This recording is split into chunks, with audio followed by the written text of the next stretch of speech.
Hello everyone and welcome to the live Q&A with me, Professor Michael Scott. It is the 16th of February. How time is flying. And I hope you guys have been safe and well over the last couple of weeks. It's a great pleasure to be able to spend another half an hour with you now, reveling in the wonders of the ancient world and all your fabulous questions that have been sent in the meantime. So we've got a couple of questions to pick up first off that were asked live during our last conversations, and particularly two of you, Marietta Favalora Cardinale and Tracy Rabiot, have been asking questions around that issue of education that we picked up on, and particularly education of women within the ancient world last time. Now, Marietta's question is, did education cost? Is this why the women without money did not receive it? And Tracy's wondering about particularly the character of Hypatia. Would education beyond the arts have depended on fathers, etc., encouraging or agreeing? So yes, I mean, kind of definitely and absolutely kind of within the context of the ancient world and within the kind of the Greek concept of the oikos, the household of which the father was the head, absolutely education of both boys and girls would have been at his control as to what level of education they went on to receive. So Tracy, you're absolutely right that fathers would have had to have been agreed, encouraged, and indeed, as Marietta underlined, provided the funding for. There was no kind of state education system. We are talking mostly about at the early stages when they're kind of kids are sort of 5, 6 through to 10, 11, 12. We're talking about a mix of perhaps an at-home tutor, paidagogos, as was known in the Greek, that would have been paid for, a specialist slave often, but an educated slave who would educate the child at home and then increasingly follow them around when they went outside and started engaging a bit more in society. And then when they went to a school, which would have been a kind of private institution run perhaps for very small numbers, so it would have actually been in other people's homes. In that sense, the school, the paidagogos, would have gone with these people as well to their lessons within the school. There would have been no set curriculum, every kind of small little school sort of doing its own thing. So again, that would have been chosen on the basis of family connections or kind of previous friendships and loyalties and allegiances or particular preferences. And then increasingly, as if it was a boy, as they got older, they'd then be introduced to the gymnasium, to the wrestling school as well, and the paidagogos would have gone with them there as well, or indeed in the case of women, certainly not unless you were in Sparta to kind of any kind of gymnasium exercise space, but kind of more increasingly alongside those skills that would have been taught by the women of the household, any further education would very much have been under the oversight of the man in charge of the house. So thank you both, Marietta and Tracy, for those questions as follow-up to our discussions last time. Good afternoon. Hello, everyone. Hello, Trisha. Hello, Tracy. Hello, John. Hello, John. Hello, Helen. Hello, Jerry. Thank you all so much indeed for tuning in. It's great to see you all. And thank you again for all of your fabulous questions. Now, it's quite interesting. I don't know whether there is something has been in the water or in the air over the last couple of weeks, but a number of you are asking similar themed questions. So we've had the Marietta and Tracy responding on the education point, and that seems to kind of make a bit of sense given that's what we were talking about. But then on the other hand, Siddharth Praveen has been in touch asking about what's my view on historiography. And at the same time, we've had Sarah Scotty getting in touch talking about a Kaz Rowe video on YouTube saying that a lot of historical narratives tend to focus on the lives of the rich and the powerful. Is this true of the classical era? And if so, what are we missing? So there seems to be something in the air in which the two of you, Siddharth and Sarah, have got a kind of interest going in historiography. Kind of the Tracy, yes indeed, no, we were picking up on your question live from last time about Hypatia and education, so hopefully you can catch up a little bit on kind of the video version when it's back, when it's up on the webpage. Hello Kitty, hello everyone, thank you so much indeed. Hello Sherry, thank you so much indeed for tuning in. But Siddharth and Sarah have got questions around the value and view on historiography, but then also the kind of historical narratives tending to focus on the lives of the rich and powerful. So yes, absolutely. We've got this issue. Thank you very much indeed, Masson, for putting up the watch live on Zoom streaming. That's very kind of you indeed. Thank you so much for kind of linking through. Yes, historical narratives do tend to be focused on the rich and powerful, the big kind of movers and shakers of the big historical narratives of military history, political history, etc. That is mainly true for a number of the kind of classical era historians, although we do start to see a focus more on the individual, but not necessarily anything except the kind of rich and powerful individuals, when we get through to people like Plutarch, who writes at least the lives and stories of individuals. So we see an evolution in the ancient world of what we might call historiography, which is the kind of the writing of history, the writing of the inquiry, and the study of how we've chosen to write our histories. Starting with those big narratives like Herodotus that, I want to explain, as he says, the cause of the war between the Greeks and the Persians, and a big set of explanations ranging across a wide geographical area as well as a wide chronological area, coming down to explain how these two great powers ended up in conflict and then the nature of that conflict. Equally, you've then got narratives and types of history that want to focus on particular cities or particular peoples or particular groups, and then down to, as we said, Plutarch, particular individuals and their stories. And that's kind of history and historiography. Within historiography, we think about this as kind of history being written to as a guide to the current generation for how to improve and learn from the past. Learn from both individuals in the past in terms of how to act, the sort of characteristics you need, how to behave, the sorts of education you might need to take inspiration from, but then equally kind of in those bigger narratives of causation, of why things came to pass, actually learning about how events unfold, and thus whether to follow those paths again in the future or indeed to avoid them. So there's a lot to be said, I think, for the value of historiography, both just focused in the ancient world as to how the ancients chose to write their history. And within that, there are lots of different trends. So, for instance, one of the things I think is quite interesting is that as you get towards the 1st century BC AD, you see an increasingly wide geographical focus for the histories that are written.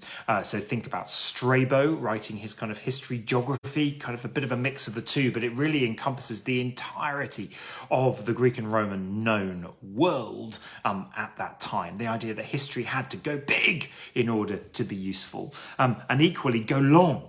So if you then move forward to thinking about Livy, for instance, and writing his big history of ab urbe condita, as the Latin term is, from the foundations of the city, from the beginning of, in this case, Rome's story. So you had to absolutely go right back to the beginning to then follow through the whole narrative if you really wanted to be able to understand anything. That kind of idea of going big, in direct contrast to some of the other historiographical patterns that we have in antiquity of going small and specific and doing case studies of particular cities or particular individuals. So we can see it all there within the ancient narratives, let alone then thinking about the historiography of our writing about the ancient world in the modern world. And this is kind of more Sarah's point, isn't it? Thinking about what are we missing if we only get narratives about the rich and the powerful, and how do we actually get away from that? And that's been some of the great historiographical shifts and challenges, particularly since the 1950s, of people who have said, okay, but what about the non-obvious candidates, the ones that the ancient sources aren't writing about? Women, slaves, different ethnicities and kind of identities within the wider Mediterranean world. How do we bring their stories to the fore? How do we use the evidence we have to bring their stories to the fore? And those are, of course, shifts that are made. So Claire has said, we've got a spam warning. Please don't click on any of the links that are appearing them to watch live on the Zoom streaming. So we are clearly being spammed very sadly here to get people to click links which will take you off down dark paths. So please don't. Thanks, Claire, for deleting and reporting them as they pop up. But please do not click on any of the watch live Zoom streaming links. Thanks, Claire, very much indeed for putting that up. And I'll keep reminding people as we go. So yeah, we're kind of thinking about historiography, absolutely crucial and a crucial part of the study of history. We need to be aware of how we are actually approaching the study of history if we are going to write history in an aware and self-referential way, which we need to. And to understand how our particular interests of today always influence the way that we look at and ask questions of the past. And that was true in the past and every period from the past through to today. So Sarah answered our thank you so much indeed for your questions. And thank you all for those who are commenting about having seen or recapped having seen the Sicily and now Invisible Italy series that's been going on BBC Two and indeed on PBS America. We've been having a whole rerun of ancient invisible cities, Cairo, Athens and Istanbul, as well as Rome. So I hope you've been enjoying that all through this week and going forwards as well. Alexis says, do you don't want any dark past? Thank you very much indeed. Yes, indeed. Martin, thank you for your comments on the invisible cities. It's great that you've been enjoying those indeed. And indeed, Sicily was repeated not too long ago. I had a very welcome email, it turned out, from a colleague at the University of Warwick, who I didn't know, who works in a completely different department. I would never have had any chance to meet, but they got in touch to say that they had been planning their summer holiday, thinking about their summer holiday, and initially they were planning to go to Crete, but that hadn't been possible because of the dates, etc., etc. And they'd been casting around for a new location, and up popped the programme on Sicily, and off they are to Sicily as a result. So I'm very glad that I've kind of been able to shape a few summer holidays in there as well. So we've had a question in from Sandy Grant as well, whose son Seb has come up with a question, and it's a question relating to an image. Now, if I try to show you the image in question, here we go. We can hopefully get a kind of, it will be reversed for you, but hopefully you get a sense there of the picture. It is a Athenian vase painting, and particularly we're looking at the inside of a kylix, a drinking cup, and that's what's known as the tondo, the inside of it, the bottom of the inside of the cup. Now, son Seb Grant's question is this: do you think the image on the tondo was meant to surprise the guys at the symposium by suspense over who the fighters are? And you're also wondering about the weird Greek hairdo. Excellent. The scammers, oh Shane, they've been posting on the Facebook event page too. Okay, Claire, thank you so much indeed for everything you can to get rid of the scammers. Please, as I've said before, do not click on any of the watch live links to Zoom streaming. Unfortunately, we're having some kind of problems with the world, the real world of the internet, or the dark side of the internet, coming and invading our half hour of joy and fun, delving into the ancient world. Not a dark world in any way, shape or form, the ancient world, one full of great fun. Deborah's off to Naples, the sites, etc., including Baia, so I'll be thinking of you. Have a great time in Baia. Kind of just be very, very careful. I mean, you know, Baia was the sort of place that people went to when they were looking for quite a saucy time in antiquity. Propertius, the ancient love poet, of course, talking about Baia, saying to his girlfriend at the time, don't go to Baia, whatever you do, you will be ruined as a result. And I can't possibly imagine continuing our relationship after you've been down to Baia. So just watch what you're doing. And it didn't get any better in other periods of history, of course, as well. The phrase "see Naples and die," kind of that comes from a slightly later period in history where you went off on your grand tour, you ended up in Naples, which was the place where you were most likely to get syphilis. So see Naples and die wasn't at all talking about the views, the sunset, the food, the wine at all. But some very wise words about health and well-being while on your foreign travels in the past. Deborah says she'll try to behave. Excellent. Well done. Thank you very much indeed. So, son Seb Grant's question about this image on the tondo. So, of course, the tondo, if you imagine, it's the inside of the drinking cup. And what you put in your drinking cup, you put wine in your drinking cup. So we must imagine this cup absolutely full of dark red, non-transparent wine to begin with, in which this image is completely invisible. And as Seb and Sandy are pointing out, as they were meant to be an element of surprise by suspense over who the fighters are, because as you drink the wine from this cup, as you tilt it towards you, for instance, to start to kind of drink some of the wine, the top section of the image, on the top of the tondo, will start to appear. So in this particular case, you will see, if we can bring it up again to the thing, you will see the top bit of the image start to appear, i.e. you'll see this fighter. But obviously this fighter's lower down, so you might not see him at all. Or if you've got the cup the other way up, you'll start seeing two sets of feet, but you won't be able to see the rest of the image. So indeed, this image is an image that is revealed slowly, little by little. As you tilt the cup, you get a sense or a bit of it.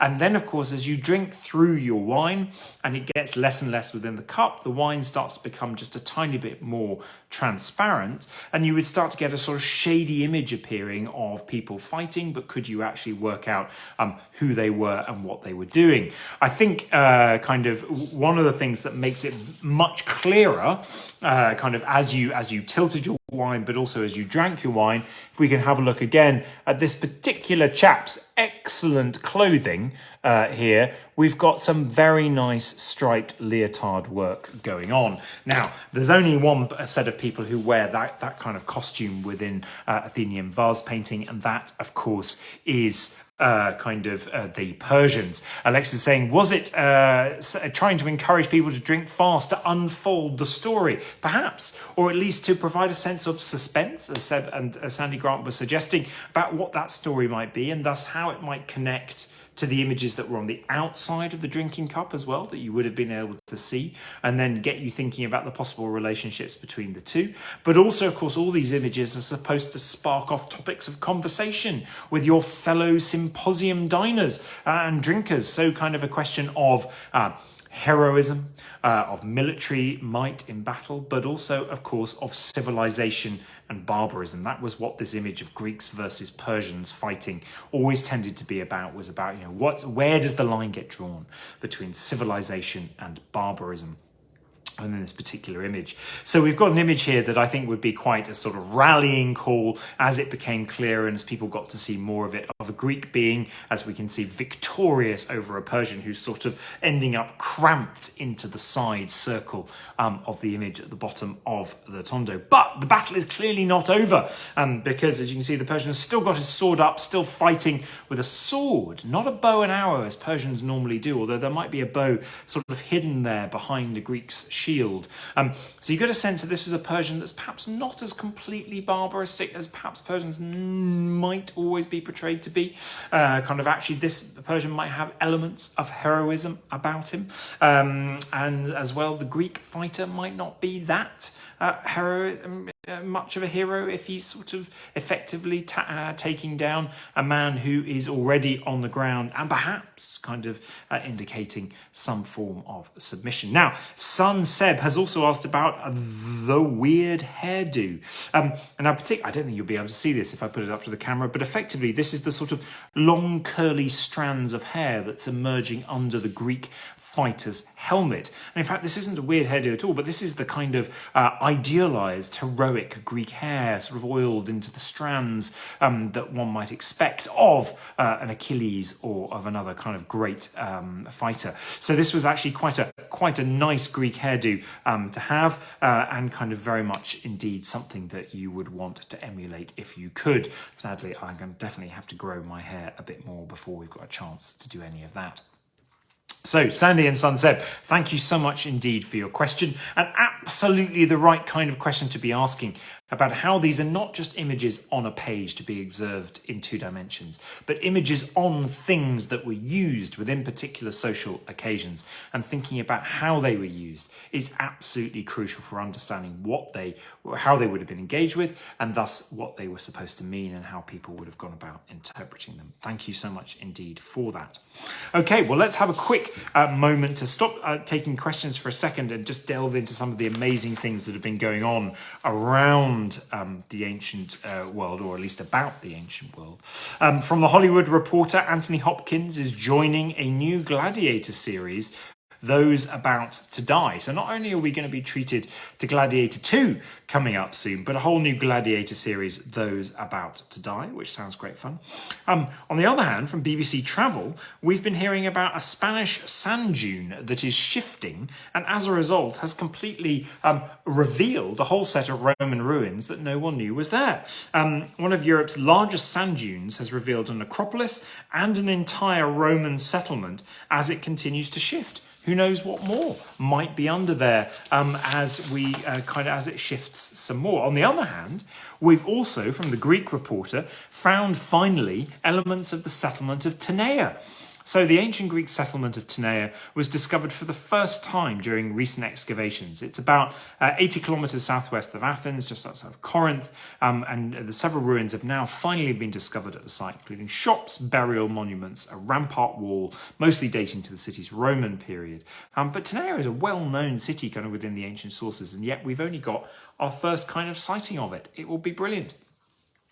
On the other hand, I love this one from The Observer, that kind of near Hadrian's Wall, in one of the bathhouses that were constructed to allow Romans to be a little bit Roman, and to others who were kind of adopting the Roman way of life near Hadrian's Wall to be a bit Roman and do that quintessential Roman thing of going to the baths. There is this absolutely fabulous story as they got into the drains. As they've been excavating the drains of this bath, they came across a whole series of 30 semi-precious stones that seem to be in the drain. And it's at a site in modern-day Carlisle, just behind Hadrian's Wall. And what these stones, from their settings, we think they must have come out of some kind of rings that people had on their fingers when they went into the bath. And people are suggesting that perhaps the setting glue or the setting just gave way under the hot waters of the bath, and those precious stones just kind of went into the murky waters and then got into the sewers when the waters in the pools and the saunas was cleared out. And it did really have to be cleared out on a regular basis because, well, I mean, it wasn't done on a regular basis. It should have been done on a regular basis because, by golly gosh, there were no rules about what you could go into the Roman baths with, unless it was really, really, really pussy and oozing and visibly disgusting. There were absolutely no rules on what you could get into your baths with. And so kind of actually the amount of germs and grime and kind of stuff that would have been floating around in the baths. No wonder we talk about the idea that the Romans must have had incredibly strong self-defense immune systems, partly inculturated through years of sitting in very, very, very dirty cleansing bath waters, with all of this stuff floating around in. So on the rare occasions that they were flushed out and cleaned, it would have been a very, very welcome one. But in this particular case, this owner lost all his semi-precious stones, and I'll bet you he didn't feel like digging down underneath the water in any of the pools that he was in for them, sort of scooping around on the floor, because who knows what he might have found. Helen's looking forward to going to the Knossos exhibition at the Ashmolean Museum. Absolutely, indeed, you must get there. Really, really brilliant. It was great pleasure and privilege to be there at the opening of it last week. It's a wonderful collection of objects that have been brought from Greece as well as from the collections in the Ashmolean, and that's been wrapped up, of course, with the stories of Sir Arthur Evans, one of the early excavators at Knossos, and his particular journals and entries and thoughts about how to piece together what was at the time this relatively new civilization that was really only just coming on the map and where people were beginning to understand. Tracy's asking, why did people wear those beautiful rings in the bath? Was it a place to be on show? Well, yes, it was to be on show, but also it was more a question of where could you safely leave it. We think that there may have been kind of cubby holes for you to put your clothes in and things at the baths, but on the other hand, you wouldn't want to leave your precious items there in case they were nicked. So keeping them with you was probably your best option, of course, unless it all came off in the bath and it all went a bit wrong. Hey-ho. So that's from The Observer, absolutely brilliant. And then also we've got from Hollywood News again, John Malkovich playing Seneca. Absolutely. This looks like it's going to be a great fun piece to watch. So kind of keep an eye out for that. Now, what's coming up soon enough? Next Monday, the 20th of February, if it's not in your diary already, it should be International Lego Classicisms Day 2023. Now, I can't possibly reveal anything at this stage, but I will say this, that I was actually meeting yesterday with the person who will be crowned International Lego Classicist of the year 2023 in my position as International Lego Classicist of the year 2022, and was able to very proudly hand over the baton. And you will be seeing some pictures released on my feeds on Monday for International Lego Classicisms Day to celebrate that moment. But my congratulations go to them in advance of the day for taking on the baton and for being crowned International Lego Classicist of the year 2023. So do get tweeting, bring out your Lego, start building your classical sites, reflecting through the medium of Lego on all things ancient on Monday with the hashtag ILCD23. And have a look for more information online at the lcfamily.com.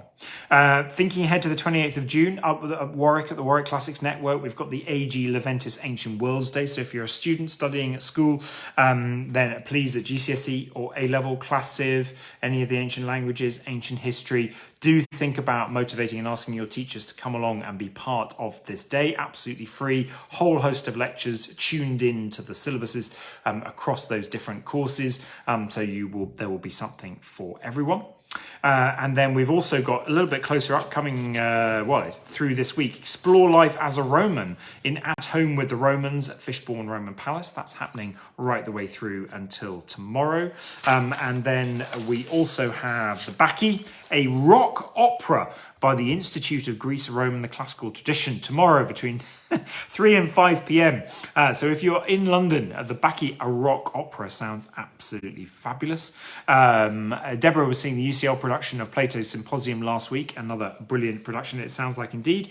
Out in cinemas right now, Epic Tales, Small Heroes, Big Adventures. This is Smart Mouse Patty and her feline friend Sam as they embark upon exciting adventures of awesome proportions through ancient Greece. With a little help from aging hero Jason, the animals' quests bring them face to face with some of those bizarre and dangerous creatures from Greek mythology as they race to halt the threat posed to their city by Poseidon himself. I'm off to the cinema. I don't know what about you guys. I'll see you all there for Epic Tales.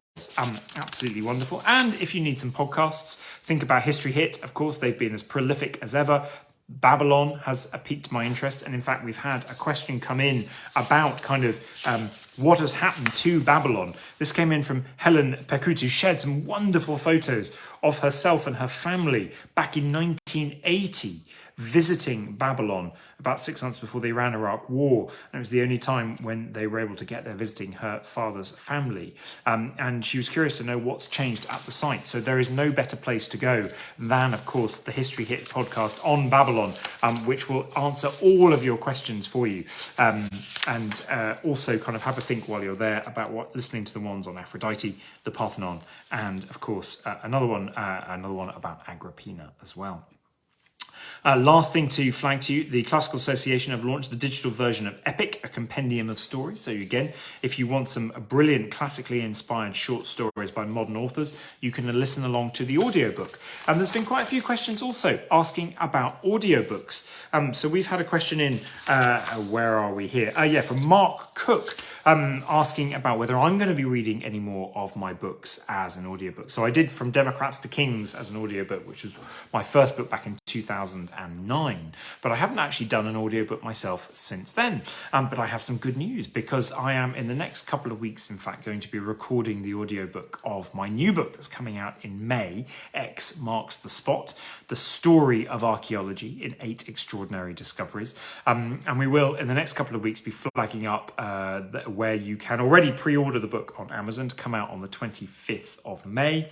And I will be doing the rounds of the literary festival, starting at Hay Festival on the 30th of May. I'll be talking at Hay, and then going round through the summer and into the autumn at the literary festivals. But there will also be an audiobook with me doing the narrating, so you won't be able to get away from it, I'm afraid. Have to listen to me talk about X Marks the Spot, the story of archaeology in 8 extraordinary discoveries. It's been a fantastic, fun research project over the last 2 years, and I'm very, very much looking forward to sharing it with you.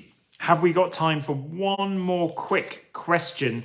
We do, and I think this one should go to Sarah Scotty, talking about the earthquake that's happened in Turkey and Syria, and of course the devastation that we have been witnessing and the appalling loss of life with those numbers of dead and injured that just keeps growing into kind of, as we are now, kind of well up into kind of the hundreds and thousands. Now, obviously, this is a vast stretch of the modern world to be affected in so many ways by this tragedy. But of course, also, it is an area fundamentally full of ancient world sites and objects, with near the epicenter Gaziantep being one of the kind of premier real kind of early communities of the Mediterranean. So our thoughts and feelings go out, of course, to all those affected by the earthquake living today in that area. And if you can support through any of the charities that are fundraising to help them, then please do. But also, of course, it makes us think about the antiquities in that area, and as Sarah's question speaks to, their survival over thousands of years, and of course many other earthquakes. And kind of a number of the studies of ancient architectures has been focused around this, about how do these buildings, how have they been designed to actually survive through earthquakes? And in fact, many of the times it's to do with the way in which the ability to move has actually been built into the building's architecture itself. But also kind of Sarah's question speaks to kind of how did the Greeks and Romans deal with the aftermaths of earthquakes? What did they do, and how did they respond? Well, of course, they are seeing them from the perspective of causation by the gods, divine causation, making the ground shake and rumble, the displeasure of the gods. And of course, so they would rush to respond by somehow trying to appease the gods themselves involved and correct any wrongs that they might be able to understand have been done.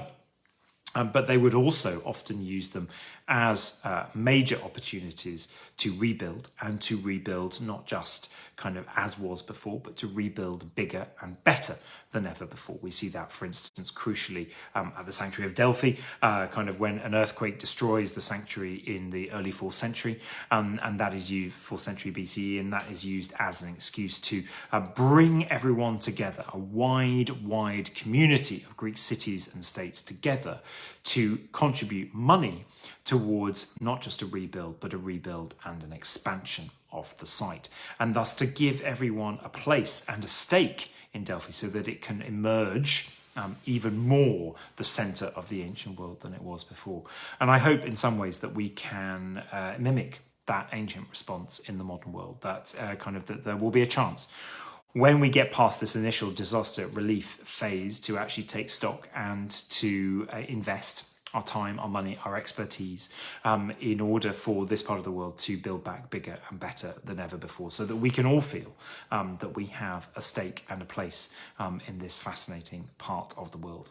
So our thoughts and prayers are with them all, and we look forward to helping in whatever way we can going forward.